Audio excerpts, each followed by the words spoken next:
Ever get that feeling like you're talking to a brick wall? Like you're trying to be clear, but your message just isn't getting through. It's the worst. Well, a viewer shared this super interesting video with us from this Turkish creator, and today we're going to do a deep dive into why communication can be so hard, even when we think we're being totally clear. What's really cool about this video is it starts with this funny story about these two guys in a parking lot in Turkey. Oh, yeah, I saw that. And they're from different parts of the country, and they get so lost in this miscommunication, they end up speaking English to each other. That was hilarious, but it also makes you think, like, if people who literally speak the same language can have this much trouble communicating, what hope is there for the rest of us? Exactly. It just highlights how even when we think we're on the same page, these subtle differences in culture or like regional slang or even just like individual perspectives can create these invisible barriers. We might be using the same words, but they mean something different to each of us. It reminds me of that saying, we have two ears and one mouth for a reason, but how often do we actually listen twice as much as we speak? That's the irony that the video brings up, right? Like we all want connection. We want to be understood. Right. But then our communication actually leads to what the creator calls perfect miscommunication. I love that. Yeah. Perfect miscommunication. Yeah. And I think that's where things get really interesting because the video doesn't just talk about the problem. Right. It actually digs into one of the main culprits. Yeah. And that's ego. And it's not about ego in the sense of like arrogance or being self-centered. Yeah. It's more about this deep-seated need to protect ourselves to be right. To be right. Which actually blocks us from truly connecting with other people. So we're so focused on defending our own corner that we don't actually hear what the other person is trying to say. Yeah, exactly. And that's where the video offers these really interesting questions for self-reflection. Okay. They're not just these like feel-good things. It's like designed to make us stop and look at how our ego is maybe messing things up. I'm ready. What's the first question?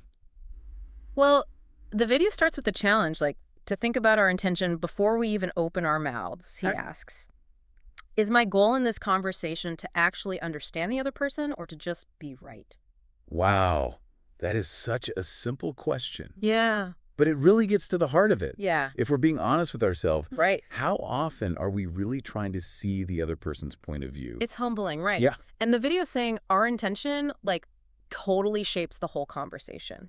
Like, if we're going into it ready to defend ourselves, ready to prove our point, we're already setting ourselves up for a fight, not a dialogue. It makes me think about those arguments that just go round and round in circles. Oh, yeah. And you're both making good points, but neither of you will budge. Right. Because you're so attached to being right. Exactly. And that leads right into the second question. Okay. Which is about listening. Are we genuinely curious about what the other person has to say? Or are we setting up traps, to manipulate the conversation? Oh, that's good. Yeah. I think we've all done that at some point. For sure. Whether we realize it or not, it's like we're playing this conversational chess game.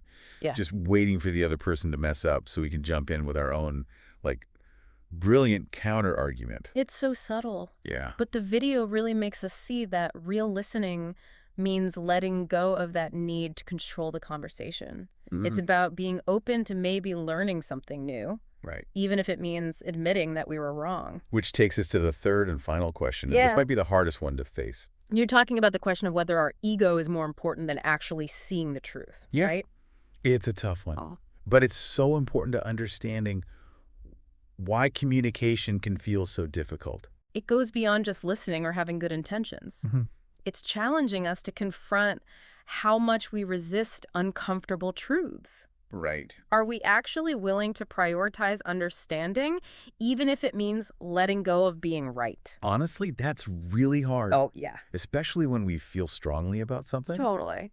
It's so much easier to just dig in and defend our position. Way easier. Than to be open to the possibility that we might be wrong. The video admits that this self-reflection is tough. It's easier to blame other people for communication breakdowns than to look at ourselves and what we're doing to contribute to the problem. Right. But the creator says this is where real change starts. It's about taking responsibility for our own communication patterns. Yeah. Recognizing that we have more power than we think to influence how our conversations go. You got it. We're not just sitting here passively, like, taking in information. Right. We're active participants. Yes. And by understanding how our ego gets in the way, we can start making different choices that lead to better conversations. Okay, so how do we actually use these questions, like in real life? Yeah, it's one thing to, like, get the idea of ego. Right. But how do we see it in ourselves, especially when we're in the middle of a tough conversation? Exactly. Well, that's where self-awareness is so important. It's like a muscle. Okay. The more we practice seeing those ego patterns in ourselves, the faster we can catch them and change things. Can you give me an example? Like, how would these 3 questions work in a real conversation? Totally. Imagine you're having a disagreement with a coworker about, let's say, a deadline for a project. Okay. If you just want to be right, you might, like, shut down their ideas, point out every little mistake they make, or just stop talking completely. Yeah, I've definitely been on the receiving end of that.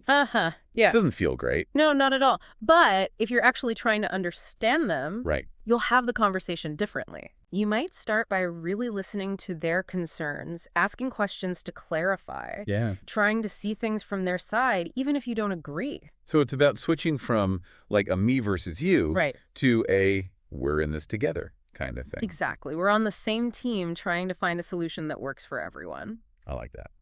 And that second question about listening with curiosity instead of setting traps, that's so important here. Instead of asking questions that are meant to, you know, corner your coworker, you could say something like, help me understand why you think this deadline isn't realistic. That sounds way better than, don't you see how crazy that timeline is? Right. It's a small change, but it opens things up for a real conversation instead of a fight. And that brings us back to that third, harder question. The one about our ego and the truth. Yeah. This is where it gets really personal. Totally. We got to be honest with ourselves about why we're even having this conversation. So back to that project deadline. Are you more worried about looking like the efficient one who always meets deadlines? Right. Or are you open to hearing what your coworker has to say and maybe changing the timeline? It's hard to admit, but I think a lot of times we choose protecting our ego over admitting something that might make us uncomfortable. It's natural to want to avoid those uncomfortable feelings, but the video is saying that those feelings are usually a sign that we're holding on to an idea that might not be helpful anymore. So we need to be brave enough to question what we think we know. Yeah. To be open to being wrong, even if it means facing some hard truths about ourselves. That's where we really grow. It's not about being perfect. Right. It's about seeing when we fall back into those ego traps and then making a choice to do things differently. Like we're building a communication toolbox. I like that. We're adding new skills, new ways of listening and responding that help us handle tough conversations better. Exactly. And the more we use those tools, the easier it gets. The video makes it clear that this takes time and work. Oh, yeah. It's not a quick fix. It's a journey. Yeah. And we'll mess up sometimes, our ego will take over, and we'll fall back into those old habits. But the point is not to beat ourselves up about it. We got to learn from those moments and then gently bring ourselves back to a more mindful way of communicating. Oh, exactly. It's about being kind to ourselves. Self-compassion, we're all learning and growing. Every conversation is a chance to practice these skills and get better at communicating. This video is amazing. It's crazy how much great advice can fit into one video. It's true. It's like he hit on these universal truths about communication that connect with everyone, no matter where they're from or what their background is. And that's the power of communication, right? Absolutely. It's about connecting with another person. And that desire to connect is stronger than language, culture, even our own ego. So what does this mean for us, the people listening? What's the big takeaway? The big takeaway is that we have more control over our conversations than we think. We often feel like we're stuck with how other people see us.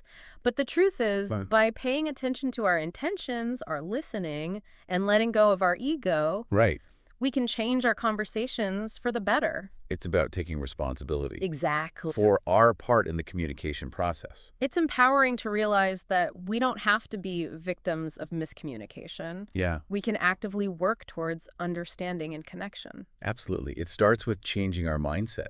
Stepping back from our ego and seeing communication as a team effort. And remember, it's not always going to be perfect. There will be times when we slip up, when our ego takes over, when we get defensive. But that's okay. The important thing is to notice it, acknowledge it, and gently steer ourselves back to a more mindful way of communicating. It's about being kind to ourselves, too. We don't have to freak out when we mess up. Right. Exactly. It's all part of learning, right? It is. And the more we do it, the easier it gets. It's like learning anything new. It takes time and effort and patience, but it's so worth it. This video really got me thinking. Yeah. I especially love how the creator finished it.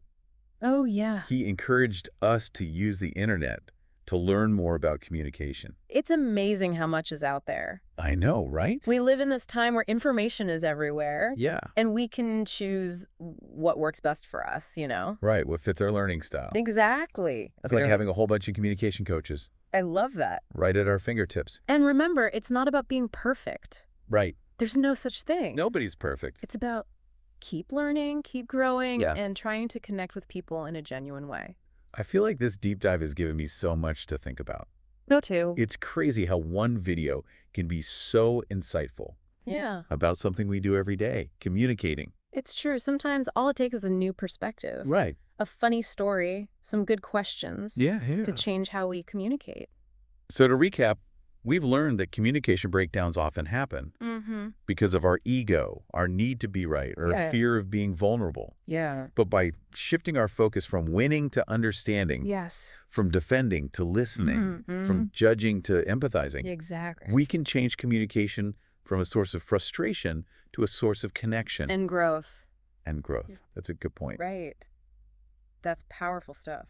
It is. Knowing what you know now, how would you handle a difficult conversation differently? Oh, that's a good question. What little change could you make to get a better outcome? That's definitely something to think about. I think so, too.